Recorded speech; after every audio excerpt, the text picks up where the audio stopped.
For those of you that don't know me, I'm Patrick Thomas. I consider myself to be a concerned citizen of Jacksonville. And on the record, this is January 27th, the year 2018. I've been in this town since 1960. Without getting into up to the period of me going into the Air Force when I left town in 1978, spent 10 years gone, and I came back in 1988. One of the first things I noticed when I returned to this town was that we had just built a new city hall and community center. Having noticed that, because it was kind of, I think, an expensive investment, one of the things that I noticed was the location. I didn't really think that was smart, putting City Hall and the community center up against the freeway where it might be good prime commercial property. But what I've found out over the years is that that was free property that was given to the city, and to just put it in terms that I think we can all understand, we did it on the cheap because it was free. We didn't do it right. Just because we got it free doesn't mean that we're doing it right. My wife and I at the time, we joined the church, and I began to ask some of the church members about that community center and mayor's office being over there. And one of the things that I heard coming from a fellow church member and what I consider one of the elders in this town greatly disturbed me. And that was my first offense. I took offense to it. When I asked, why would the city of Jacksonville put a community center on that side of town in that location where it is nowhere near any residential developments, and there's barriers to get there, such as 67, 167. When I began to ask those questions, I was told just to keep them over there, away from it. Couldn't believe I heard that. Took great offense to that. I dismissed it, thinking at the time there's nothing I can do about that. Not a darn thing I can do about that. I filed it away in my mind for today. As many of you know, I'm thinking about running for mayor, and I want to do something about it. So here's my vision for Jacksonville. One of the first things I want to do is convince the school district they need a new school district facility. I want the school district to buy from the city of Jacksonville the current City Hall building. I would like for them to also buy the community center. Now the optics for people coming and going up 67, 167 is they see going southbound a school administration building, and they see a multi-purpose facility to support their swim team for this school district. It has an indoor swimming pool. Why shouldn't we have a swim team? The city council chambers where it is now, until we can do something for a future meeting place, just like the school board is using the city council chambers, the school district will now use it for their purpose, and the city council will now use it until time we can build another city council chambers. Your first thought is, where do we move the mayor's office to? Presently, your Chamber of Commerce is using, at little to no expense, a bank building that I believe at one time was owned by Harold Gwatney. One of the big banks in this town, I believe, from what I've gathered, may have bought that building to shut down that bank and contributed to, or gave it to, or sold it to, I don't really know, but the city of Jacksonville owns that building today. It's the building that, where the Chamber of Commerce is sitting, between Dupree and James Street. My proposal is we move the mayor's office in there. As you walk in the front door, there's an immediate greeters station, and we need a greeter for our city hall and mayor's office. Too many times people walk in the current mayor's office and they're lost. They have no idea where to go. There's no greeter. I think that that building is strategically located closer to Main Street, where I consider that to be the heart of Jacksonville. You might be thinking, well, where do we move the Chamber of Commerce to? Let's move those folks into what I'm going to call the old Count Pulaski Bank Building that is adjacent to the First Arkansas and Bank Building. I'm understanding Mr. Mike Wilson owns that property. I think he would be willing to allow the chamber to move into that building. It's more suited. It's centrally located to the future of the business of Jacksonville. It is now close by the mayor's office. It makes sense to me that it be in a smaller building. And I think it would look pretty good for the chamber to sit there at that location. Now that we've got the mayor's office relocated, and as many of you are beginning to think in your minds, some of this may be expensive, and some of it may sound like a dream. But I think it's a vision, a direction that we should go. I think we need to go east. We need to go back towards the east with everything that I'm about to tell you. Some are not going to like the idea of relinquishing the community center to the school district. Currently, the city of Jacksonville is in financial distress. If we can figure out how to sell it to the school district, it will relieve the financial distress by putting money in the bank once again. Being that tax dollars is supporting the community center and the mayor's office, those expenses, we will still have a mayor's office to support.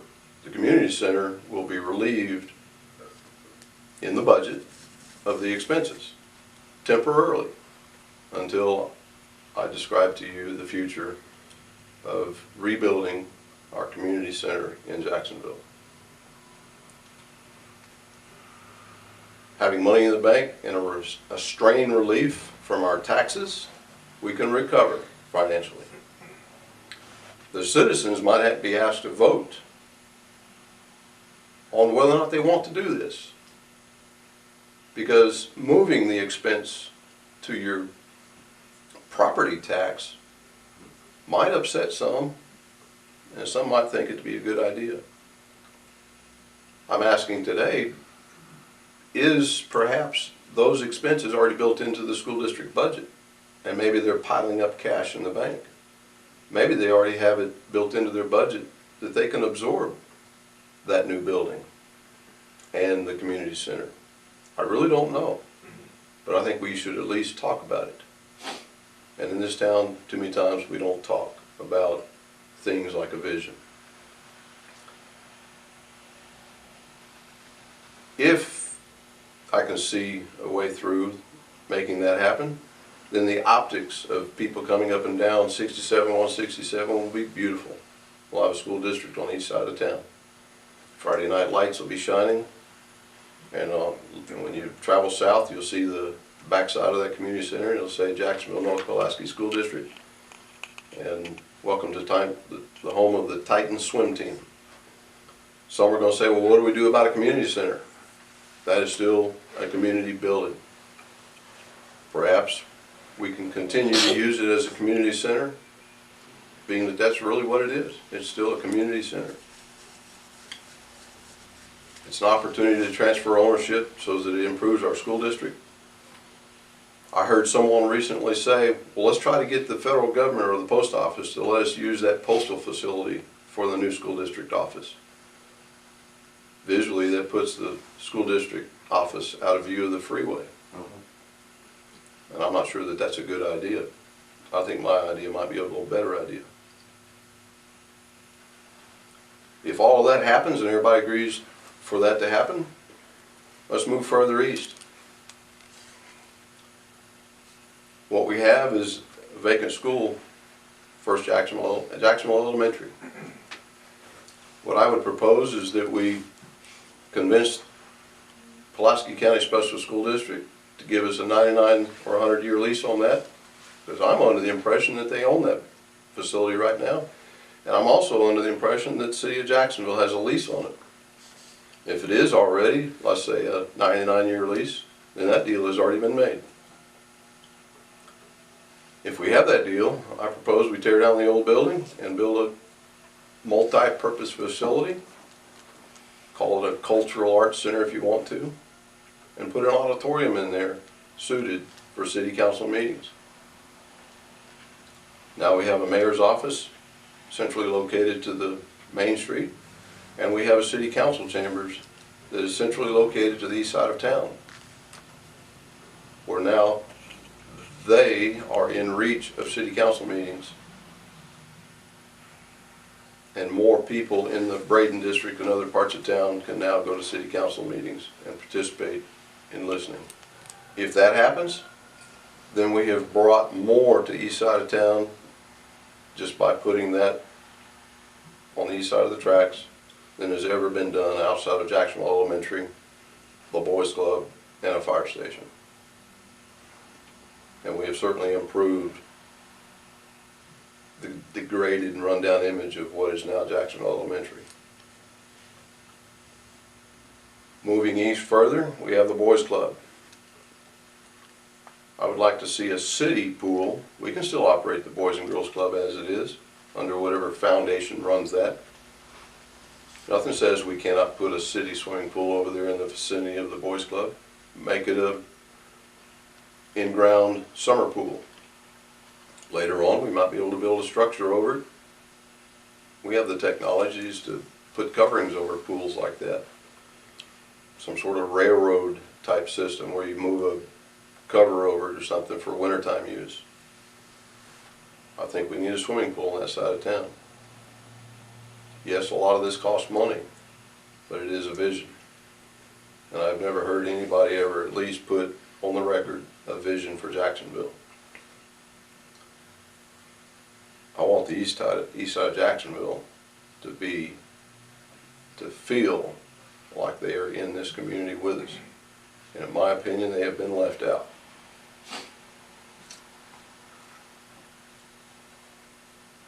Let's move over to Dupree Lake. I'm sorry, did I just call Dupree Park a lake? Optically, as people coming north and south through Jacksonville when it rains, on many occasions they see a lake. I'm under the impression that the Dupree family has that on loan to the city, some sort of legal lease perhaps, maybe a 99-year lease. And my understanding is that so long as we use that as a park, we can continue to use that as a park. I don't want to abandon it as a park. It's a beautiful park. But if it wants to be a lake, let's let it be a lake. We have flooding in this town, and I was told Biomeda backs up and floods. Well, the truth is it backs up because we dump a lot of water to that side of town, and it goes down Biomeda, and yes, it backs up, and it backs up into Dupree Park, and it forms a lake. Again, I think it's a beautiful lake. If we can do the engineering calculations such that it will hold a certain amount of water and we can still have some ball fields there on the northwest side, on the Redmond Road side, then I propose we leave there what we can. But I think we need to dig it out, design it in such a way that it will drain prior to storms coming into town. Let that water go down the Biomeda naturally without flooding anybody else, and be prepared for heavy rains. Let it store what it can. If it overflows, then maybe we need to dig it a little bit deeper. Maybe if we can hold that water before it goes down Biomeda and discharge it down Biomeda metered, then maybe we can prevent Biomeda from backing up. And maybe we can regulate it so that it still retains stormwater runoff and regulate it so Biomeda doesn't back up. I really don't know. I'm not that engineer, but I think it's a good idea to at least sit down and talk about it. I don't know that anybody has ever sat down and talked about that before. You might say, well, what do we do with the adult softball fields? I believe there's some Little League girls softball fields over there. My proposal would be that we look at Excel Park. Maybe we can turn that into girls softball, or maybe adult softball. What I'm hearing in town is that our Little League softball has fallen apart. I want to try to fix that. I'm hearing girls softball is big business in this town. It's a huge draw. Presently, at Dupree Park, people come from, let's just say, Conway, North Little Rock, Hot Springs, all sorts of areas, and they exit at Redmond Road. They go play ball at Dupree Park, and they get back on the freeway and they go home. Not one time did they ever drive by McDonald's or Wendy's or any other restaurant sign. When you and I drive by an advertisement, we have the choice to be exposed, we have the opportunity to be exposed to it, and we also have the choice to say no. We're not prepared to eat right now. But whenever you get off the freeway at Dupree Park and you get back on the freeway, we didn't give them that exposure, and they did not have the chance to say no to spending that money. We need to create the draw so that they have to either exit at Airbase exit and drive by all those restaurants, or exit at Main Street and drive by all those restaurants to go east. If we can look at Excel Park, let's get it back running at full capacity and capability for whatever purpose it has. You might think, well, that's a Little League field and we can keep it as a Little League field and we just need to revitalize it as a Little League field. That's fine. You may be thinking, well, where do we put the girls softball? Where do we put the adult softball? If you travel out Main Street, go across the bridge to nowhere, some people call it, turn left on Elm Street, take that to Graham Road, and you turn right on Graham Road. Somewhere as you're traveling east on Graham Road, if you look off to your left, you'll see a huge pine forest. It's a beautiful pine forest. And interesting enough, it never floods over there because that is east of the tracks. All of the flooding in Jacksonville occurs west of the railroad tracks. I'm not here today to talk to you about the causes of flooding. I have already addressed one flooding issue, and I think I've given you a solution to the optics and visual appearance of that flooded area. If we can convince the property owners of that beautiful pine forest to allow us to use it on a 99-year lease, let's move in there and let's develop hiking trails, bike trails, walking paths. It's high and dry enough. I think we could even put some RV parks in there. RV stations. Be beautiful for campgrounds that this town does not have. If Dupree Park were to be managed properly, we might be able to put some RV parks in there too, by the way. And now we've got another draw for this town.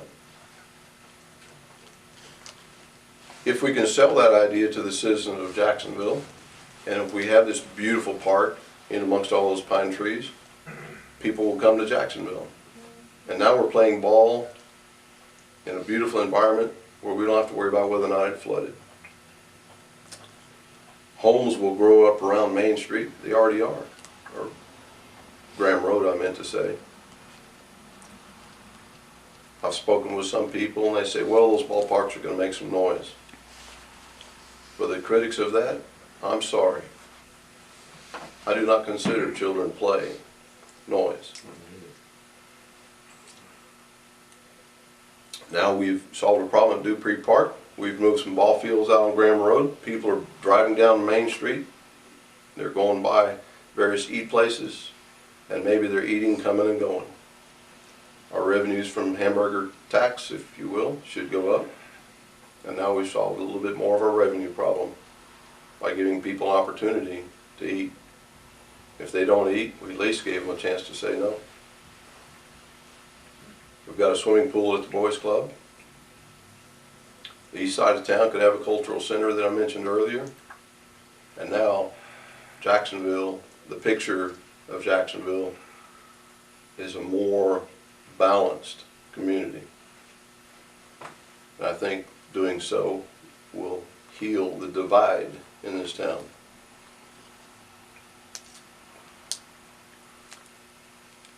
Back to the flooding issue.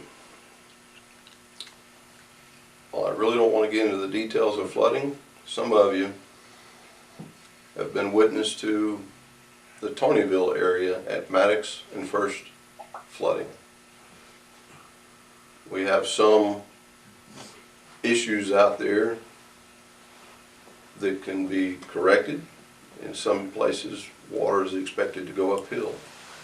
We need to solve those problems so water goes downhill, not trying to make it go uphill. You might ask, where's all that water come from? It comes from Jack's Bayou. Jack's Bayou is fed by water that comes off of one of the ridges in North Pulaski County that crosses Republican Road. And it flows through there. It's been that way since before Little Rock Air Force Base was ever built. The majority of the water, however, I believe, in my opinion, comes off Little Rock Air Force Base runway. That runway is crowned in the middle. Water runs west off the westmost crown side, and water runs east off the east side of that crown. I propose that we talk to the federal government about building another lake out there, and if you want to call it a flood control water retention lake, whatever you want to call it. I propose that we hold that water off that runway until time we can either use it or meter it downstream so it doesn't flood that Tonyville area. A big part of the construction work that's going on right now on 67 167 is to literally raise up that freeway because it floods out there. That part of the freeway is west of the railroad tracks. The railroad tracks is a levee, and it is holding back some of that water. But if we hold it back before it comes off of that runway, then maybe that part of North Jacksonville, North Pulaski County, won't be visually flooded either. At best, maybe we've made a dent in cutting back some of the flood by putting a lake in the vicinity of that runway to hold that water. If we put a lake out there, then I think with the proper plumbing and piping, we can pipe that storm runoff over to Little Rock Air Force Base Golf Course. They're presently using potable water that they're paying for, buying it from the city of Jacksonville or wherever they get it from, and that's good drinking water that we're wasting here in America when we could be using a natural resource that we hold for the purpose of irrigation. Let's pump some of that water on the Little Rock Air Force Base Golf Course. If we did similar things in the vicinity of Foxwood Golf Course, I know they're probably pumping some water off of smaller lakes at Foxwood. It only makes sense that our federal government does the same thing. They have a responsibility to us to manage the runoff that they have on that runway. It is hurting Jacksonville for them not to take responsibility for that runoff. As I've said 2 or 3 times already, I think we at least need to sit down and talk about it. What harm could we possibly do asking our 2nd District congressman to come in and sit down and talk to us about it? He may not even be aware of it. It is my plans and intention on making him aware of that. So, where we're at is we've got an improved visual appearance up and down the freeway, both in North Pulaski County because we've reduced the flood and we've reduced the flood optics here in town at Dupree Lake. We've improved the optics for our school district, and we've moved the mayor's office to Main Street so that the leadership is closer to the heart of Jacksonville and also nearby the Chamber of Commerce, which means that whatever division there is between the city and the Chamber could possibly be healed. We've given East Jacksonville something to make them feel like they're part of this community, and we've healed the division. We've created a draw for people to exit 67 and 167 and come into town and to drive by various food establishments to eat in this town and to create a draw. I appreciate your time, and I hope this vision has been a picture painted in your head like no other picture ever. Thank you.